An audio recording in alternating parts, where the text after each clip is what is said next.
নমস্কার, দেখছেন এনএন বার্তা।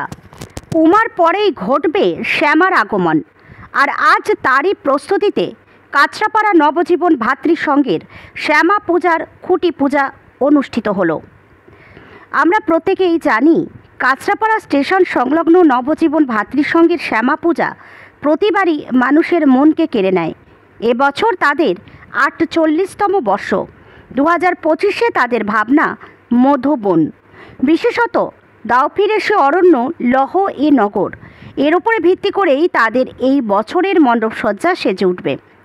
আজ নবজীবন ভাতৃসংঘের কালী পূজার খুঁটি পূজা অনুষ্ঠানে উপস্থিত হয়েছিলেন এই ওয়ার্ডের পৌর পার্ষদ কল্যাণকর, সিআইসি দিলীপ ঘোষ, সমাজসেবক রামা শঙ্কর গিরি, ক্লাব সদস্য রবি বিশ্বাস, শিবু মণ্ডল, রানা রায়, বরুণ ঘোষ, বিশ্বজিৎ পাল, অরুণ দত্ত, প্রণব দাস সহ অন্যান্যরা। ব্যুরো রিপোর্ট, এনএন বার্তা। দেখুন, রাত পোহালে দেবীপক্ষের সূচনা হবে।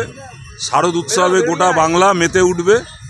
প্রথমেই আপনাদের মাধ্যমে সকলকে জানাই শারদীয়ার প্রীতি, শুভেচ্ছা এবং অভিনন্দন। এরকম একটা মুহূর্তে আজকে আমরা খুঁটি পুজো করলাম। আমাদের সম্মানীয় পৌরপ্রধান, যিনি কাছড়াপাড়ার প্রথম নাগরিক, কাছড়াপাড়া পৌরসভার পৌরপ্রধান মাননীয় শ্রী কমল অধিকারী, তিনি ভার্চুয়ালের মাধ্যমে এই খুঁটি পুজোর উদ্বোধন করলেন, সূচনা করলেন।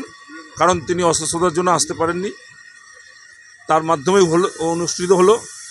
এবং এটা আমাদের কাছে খুবই গর্বের বিষয়, আনন্দের বিষয় যে গত কয়েক বছর ধরে এই বীজপুরের সম্মানীয় বিধায়ক মাননীয় শ্রী সুবোধ অধিকারী এবং কাছড়াপাড়া পৌরসভার সম্মানীয় পৌরপ্রধান মাননীয় শ্রী কমল অধিকারীর উৎসাহে, তাদের অনুপ্রেরণায় এই ক্লাবের সদস্যরা অনুপ্রাণিত হয়ে এই পুজোটিকে সুন্দরভাবে করে আসছে।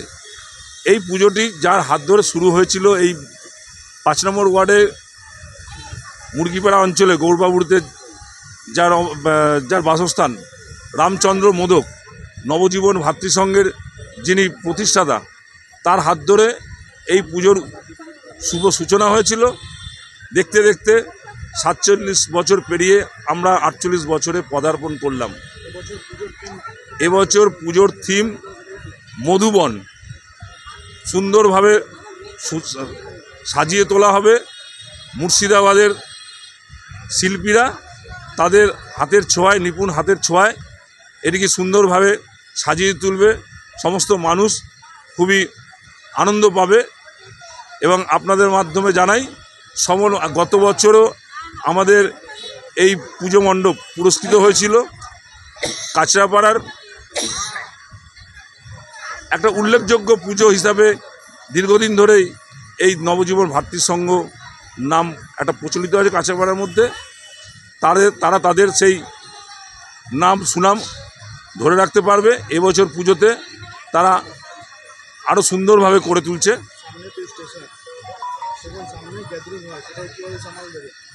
আমাদের এই জায়গাটায় ব্যারিকেড থাকে পাশেই, খুব কোনো অসুবিধা হয় না।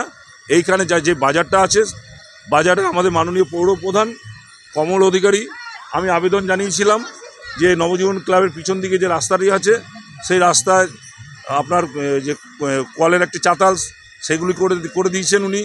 রাস্তাটা সুন্দরভাবে করে দিয়েছে, যেটা প্রায় ৩৫ বছর পরে আজকে এই বোর্ড আসার পর, কমল অধিকারীর নেতৃত্বে এই বোর্ড আসার পর আমার আবেদনের ভিত্তিতে সেই রাস্তাটি হয়েছে। সেখানে বাজারটি প্রত্যেক বছর যেরকম যায়, এবছরও যাবে। এবং তারাও সহযোগিতা করে। এই এলাকার ব্যবসায়ীরা, বিবেকানন্দ মার্কেট বলুন, টোটো বলুন, অটো বলুন, এই স্টেশনের সামনে যে বাজারের সদস্যরা যেমন যারা ব্যবসা করে এবং সাধারণ মানুষ, প্রত্যেকেই এই দিনটিতে অপেক্ষা থাকে যে নবজীবন ভাতৃসংঘের কালী পুজো এবছর আরও বড় হবে নিশ্চয়ই।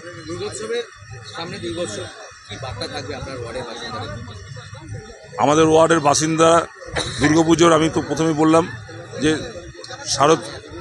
শারদ শুভেচ্ছা জানাচ্ছি। দেবীপক্ষের সূচনা হবে রাত পোহালে, দেবীপক্ষ শুরু হয়ে যাবে। শারদ উৎসবে আমরা মেতে উঠব। বাংলা তথা বাঙালির সর্বশ্রেষ্ঠ উৎসব এই দুর্গোৎসব।